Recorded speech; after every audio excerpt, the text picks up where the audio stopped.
자, 이제 민법은 크게 네 파트로 나눠졌죠. 이제 민법 총칙, 그다음 물권법, 그다음 계약법, 민사특별법 이렇게 되어 있는데, 자 이제 민법을 배우기 위한 가장 기초적인 것들이 이제 6페이지에 나와 있죠. 뭐 민법의 기초에서.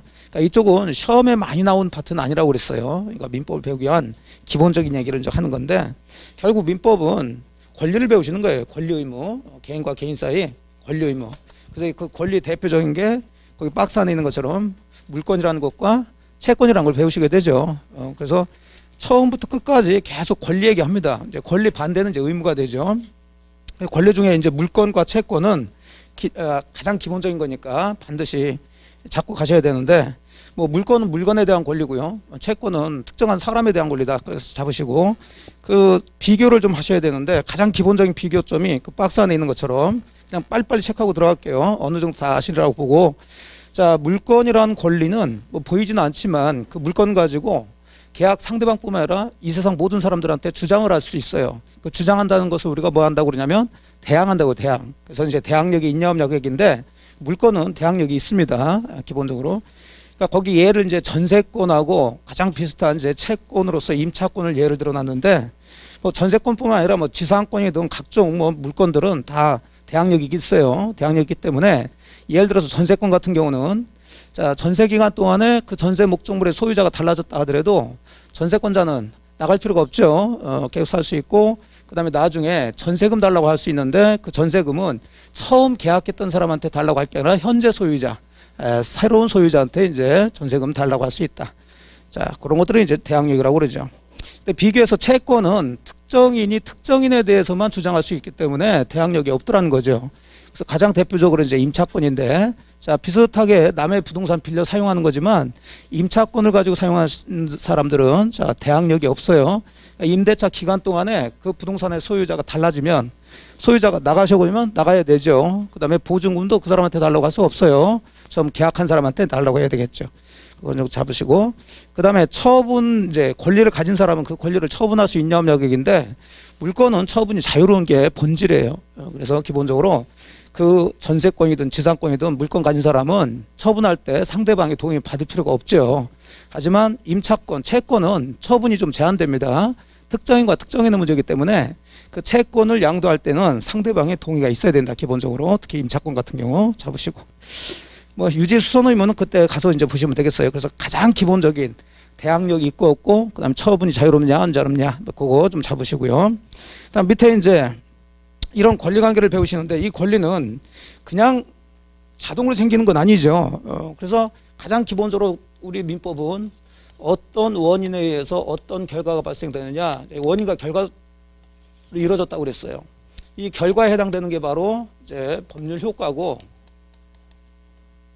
이 법률 효과가 바로 좀 전에 이제 배우셨던 우리 권리의 변동이죠. 각종 권리가 생기거나 없어지거나 변경하는.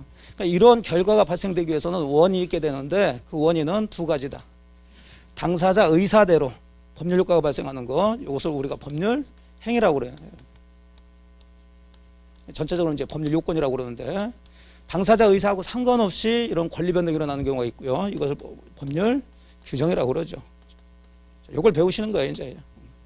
그러면 요 민법은 어쨌든 수많은 원인에 의해서 수많은 권리 변동이 일어나는데, 그 의사 표시에 의해서 들어가는 것을 이제 법률 행위라고 그러고, 의사 표시 상관없는 것을 법률 규정. 요 두 가지 배우시는 건데, 법률 규정은 이제 뒤쪽에서 법률 규정 쪽에서 배우시면 되는 거고, 앞쪽에서는 전부 다 이걸 배우신다고 그래서 이제 법률 행위에 대해서 배우신다. 자, 그 얘기를 이제 6페이지 밑에 괄호 2번에서 쭉 써놓고 있습니다. 그래서 읽어보시게 되면 괄호 2번에, 자 동그라미 1번, 민법의 논리구조는 법률관계라는 것은 일정한 원인, 즉 법률 요건이 있으면 그에 따른 일정한 결과, 즉 법률 효과가 발생하는 논리적 구조로 이루어졌고, 이 법률 효과로서 발생하는 것이 바로 권리 변동이다. 자, 권리 변동은 뭐 이제 좀 이따 보실 거고요. 권리의 발생, 변경, 소멸을 얘기하는 거죠. 동그라미 3번, 그럼 권리 변동이 발생하기 위한 원인, 이걸 법률 요건이라고 그러는데, 자, 이 법률 요건에는 행위자가 원하는 대로, 자 의사 표시대로 법률 효과가 발생하는 법률 행위라는 게 있고, 행위자 의사와 상관없이 법률 규정에 의해서 일정한 법률 효과가 발생하는 법률 규정이 있다. 이렇게 크게 둘로 나누고, 자 그다음부터는 이제 법률 행위에 대해서 배우셔야 되는데 이 법률 행위를 보시기 전에 이 권리 변동이 뭐가 있는지 가볍게 보시고 나서 이제 이쪽으로 간다고 그랬어요. 7페이지가 이제 제 2절 권리 변동 법률 효과 결과로서 나타나는 거. 자, 이쪽은 뭐 시험 문제 많이 나온 파트는 아니고 그냥 기초 개념 잡는 거니까. 자, 권리의 변동은 권리가 발생하는 수도 있고 2번 발생한 권리가 변경되는 경우도 있고 3번 자, 권리 없어지는 경우 이걸 다 이제 권리의 변동이라고 그러죠. 특히 이제 권리 발생 쪽을 좀 보시는데 권리의 발생을 이제 사람 입장에서 보면 권리를 취득했다고 그러죠. 예, 권리 취득 중심으로 보시면 돼요. 자, 권리 취득은 크게 나눠보면 원시 취득과 승계 취득으로 나눠지죠. 자, 원시 취득은 말 그대로 최초로 취득하는 거죠. 그럼 원시 취득에는 뭐가 있느냐? 자, 여러분이 건물 한 채를 졌으면 새로 졌죠. 그러면 그건 등기하든 안 하든 여러분이 소유권을 취득한다. 그 신축 건물의 소유권 취득 같은 것들이 이제 원시 취득이겠죠. 그 외에는 전부 다 여러분들 공부하시기 전에 잘 안 들어봤던 것들이 나오면 원시 취득이다 이렇게 보시면 돼요. 가끔 원시 취득하고 승계 취득을 구별해봐라 하는 문제들이 가끔 나오는데 뭐 시효 취득이라고 여러분들 공부하시기 전에 못 들어보셨죠?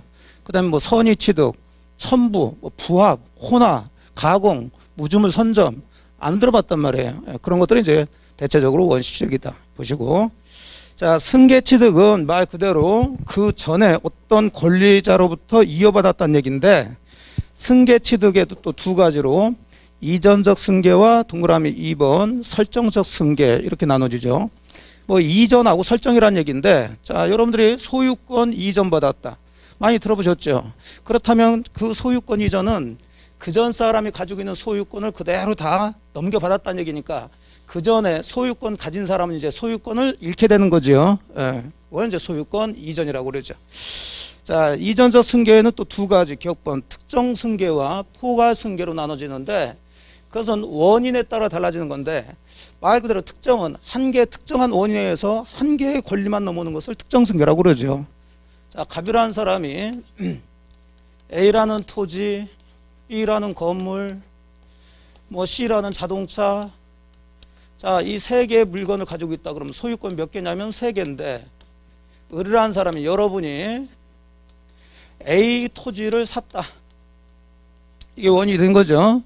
그러면 나중에 소유권이 넘어와야 되는데 이걸 소유권 이전이라고 그러죠.